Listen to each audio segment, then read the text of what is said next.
सदन में भी जिस तरह चर्चा हुई, और मैं सच बताता हूं, चर्चा का स्तर भी अच्छा था, वातावरण भी अच्छा था। ये ठीक है कि इससे कितने लाभ होते हैं, मुझ पर भी कितना हमला हुआ, हर प्रकार से जो भी कहा जा सकता है कहा, लेकिन मुझे बहुत आनंद हुआ कि मैं कम से कम आपके काम तो आया। देखिए, आपके मन में एक तो कोरोना के कारण ज्यादा जाना आना होता नहीं होगा, फंसे रहते होंगे, और घर में भी खिचखिच चलती होगी। अब इतना गुस्सा यहां निकाल दिया तो आपका मन कितना हल्का हो गया, आप घर के अंदर कितनी खुशी चैन से समय बिताते होंगे। तो ये आनंद जो आपको मिला है, इसके लिए मैं काम आया, ये भी मैं अपना सौभाग्य मानता हूं, और मैं चाहूंगा ये आनंद लगातार लेते रहिए, चर्चा करते रहिए, लगातार चर्चा करते रहिए, सदन को जीवंत बनाते रखिए। मोदी है, मौका लीजिए। बहुत बहुत धन्यवाद। किसान आंदोलन की भरपूर चर्चा हुई है, ज्यादा से ज्यादा समय जो बातें बताई गई वो आंदोलन के संबंध में बताई गई। किस बात को लेकर के आंदोलन है उस पर सब मौन रहे। आंदोलन कैसा है, आंदोलन के साथ क्या हो रहा है, ये सारी बातें बहुत बताई गई, उसका भी महत्व है, लेकिन जो मूलभूत बात है, अच्छा होता कि उसकी विस्तार से चर्चा होती।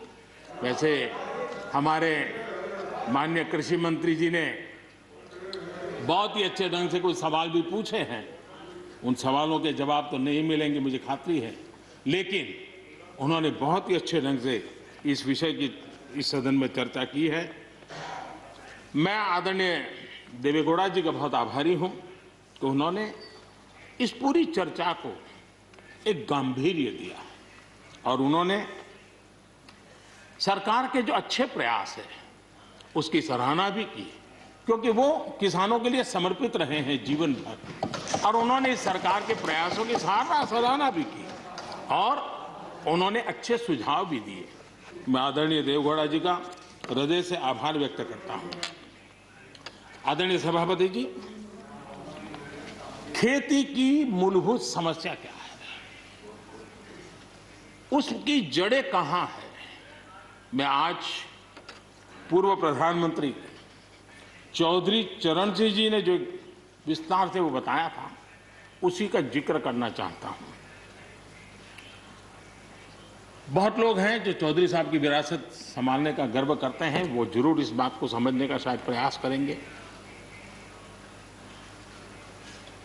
वो अक्सर 1970-71 जो एग्रीकल्चर सेंसस हुआ था, उसका जिक्र उनकी भाषण में हमेशा आता था और उल्लेख करते थे। चौधरी चरण सिंह जी ने क्या कहा था, उनका कोट है, किसानों का सेंसस लिया गया तो 33% किसान ऐसे हैं जिनके पास जमीन 2 बीघे से कम है, 2 बीघे नहीं है, 2 बीघे तक है, 2 बीघे से कम। 18% जो किसान कहलाते हैं उनके पास 2 बीघे से 4 बीघे जमीन है, यानी आधा हेक्टर से 1 हेक्टर, ये 51% किसान है। ये चाहे कितनी मेहनत करे, अपनी छोटी सी जमीन पर इनकी गुजर ईमानदारी से उसमें हो नहीं सकती। ये चौधरी चरण सिंह जी का कोट है। छोटे किसानों की दयनीय स्थिति चौधरी चरण सिंह जी के लिए बहुत ही हमेशा पीड़ा देती थी, और हमेशा उसकी चिंता करते थे। अब हम आगे देखें, ऐसे किसान जिनके पास 1 हेक्टर से भी कम जमीन होती है, 1971 में वे 51% थे, आज 68% हो चुके हैं। यानी देश में ऐसे किसानों की संख्या बढ़ रही है जिनके पास बहुत थोड़ी सी जमीन है, आज लघु और सीमांत किसानों की मिलाएं तो 86% ज्यादा किसान के पास 2 हेक्टेयर से भी कम जमीन है और ऐसे किसानों की संख्या 12 करोड़ है। क्या इन 12 करोड़ किसानों के प्रति हमारी कोई जिम्मेवारी नहीं है? क्या देश की कोई जिम्मेवारी नहीं है? क्या हमने कभी हमारी योजनाओं के केंद्र में इन 12 करोड़ किसानों को रखना पड़ेगा कि नहीं रखना पड़ेगा? ये सवाल का जवाब चौधरी चरण सिंह जी हमारे लिए छोड़ करके गए हैं। हमें जवाब को ढूंढना होगा। हमें चौधरी चरण सिंह जी को सच्ची श्रद्धांजलि देने के लिए भी इस काम के लिए जिसको जो सूझे, जिसको मौका मिले, सबने करना होगा, तब जाकर के हम इन कर सकते हैं। अब पहले की सरकारों की सोच में छोटा किसान था क्या? अगर एक बार हम थोड़ा सोचेंगे तो ध्यान आएगा। मैं आलोचना के लिए नहीं कह रहा हूं, लेकिन हमने सचमुच में हम सब ने सोचने की आवश्यकता है। जब हम चुनाव आते ही एक कार्यक्रम करते हैं कर्ज माफी। अब वो किसान का कार्यक्रम है कि वोट का कार्यक्रम है, वो तो हिंदुस्तान में हर कोई भली भांति जानता है। लेकिन जब कर्ज माफी करते हैं तब छोटा किसान उससे वंचित रहता है, उसके नसीब में कुछ नहीं आता है, क्योंकि कर्ज माफी जो बैंक से लोन लेता है उसके लिए होती है। छोटा किसान का बेचारा बैंक में खाता नहीं, वो कहाँ लोन लेने जाएगा? हमने छोटे किसान के लिए नहीं किया है। भले ही हमने राजनीति कर ली हो, 1-2 एकड़ जमीन वाले किसान जिसके पास बैंक का खाता भी नहीं है, न वो कर्ज लेता है, न कर्ज माफी का फायदा उसको मिलता है। उसी प्रकार से पहले की फसल बीमा योजना क्या थी? एक प्रकार से वो बीमा जो बैंक गारंटी के रूप में काम करता था, और वो भी छोटे किसान के लिए तो नसीब ही नहीं होता था। वो भी उन्हीं किसानों के लिए होता था जो बैंक से लोन लेता था और उसका इंश्योरेंस होता था, तो बैंक वालों को भी एक विश्वास हो जाता था, चल जाता था। आज 2 हेक्टेयर से कम कितने किसान हो गए जो बैंक से लोन? सिंचाई की सुविधा भी छोटे किसान के नसीब नहीं हुई। बड़े किसान तो बड़ा बड़ा पंप लगा देते थे, ट्यूबवेल कर देते थे, बिजली भी ले लेते थे और बिजली भी मुफ्त मिल जाती थी, उनका काम चल जाता था। छोटे किसान के लिए तो सिंचाई के भी लिए दिक्कत थी, वो तो कभी ट्यूबवेल लगा ही नहीं सकता था, कभी कभी तो उसको बड़े किसान से पानी खरीदना पड़ता था और जो दाम मांगे वो दाम देना पड़ता था। यूरिया, बड़े किसान को यूरिया प्राप्त करने का कोई प्रॉब्लम नहीं था, छोटा किसान को रात रात लाइन में खड़े रहना पड़ता था, उस पर डंडे चलते थे और कभी कभी तो बेचारा यूरिया के बिना घर वापस लौट जाता था। ये हम छोटे किसानों के हाल जानते हैं। 2014 के बाद हमने कुछ परिवर्तन किए।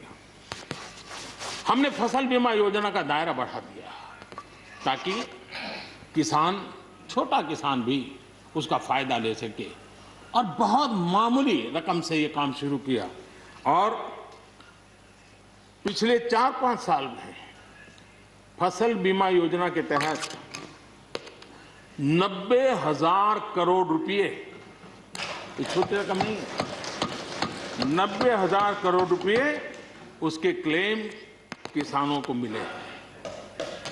कर्ज माफी से भी आंकड़ा बड़ा हो जाता है। छोटा किसानों का किसान क्रेडिट कार्ड, हमारे यहाँ किसान क्रेडिट कार्ड हुए, लेकिन बड़े किसानों तक गए और वो बैंक से बहुत ही, कुछ तो राज्यों में 0% से ब्याज से उनको मिल जाते थे पैसे, और उनके कोई न कोई दो धंधा व्यापार होता था, पैसे वहां भी लग जाते थे। छोटे किसान के नसीब में ये नहीं था। हमने तय किया हिंदुस्तान के हर किसान को किसान क्रेडिट कार्ड देंगे। इतना ही नहीं, हमने उसका तो दायरा फिशरमैन तक भी बढ़ा दिया ताकि वो भी इसका फायदा उठा सके, और 2.25 करोड़ से ज्यादा किसानों तक ये किसान क्रेडिट का काम पहुंच चुका है, और बाकी भी राज्यों से आग्रह कर रहे हैं कि लगातार उसको आगे बढ़ाएं ताकि ज्यादा से ज्यादा किसान इसका लाभ उठा सके, और राज्यों की मदद जितनी ज्यादा मिलेगी उतना ज्यादा ये काम हो जाएगा। मैं चीज देख रहा हूं, देश प्रगति कर रहा है, हम एफडीआई की बात कर रहे हैं, फॉरेन डायरेक्ट इन्वेस्टमेंट, लेकिन मैं देख रहा हूं इन दिनों एक नया एफडीआई मैदान में आया है। ये नए एफडीआई से देश को बचाना है। एफडीआई चाहिए, फॉरेन डायरेक्ट इन्वेस्टमेंट। लेकिन ये जो नया एफडीआई आज नजर का आ रहा है, ये नए एफडीआई से जरूर बचना होगा। और ये नया एफडीआई है foreign destructive ideology, foreign destructive ideology. और इसलिए इस एफडीआई से देश को बचाने के लिए हमने और जागरूक रहने की जरूरत है। आदरणीय सभापति जी, हमारे देश के विकास के लिए ग्रामीण अर्थव्यवस्था, इसका अपना एक मूल्य है। ग्रामीण अर्थव्यवस्था हमारे आत्मनिर्भर भारत का एक अहम स्तंभ है।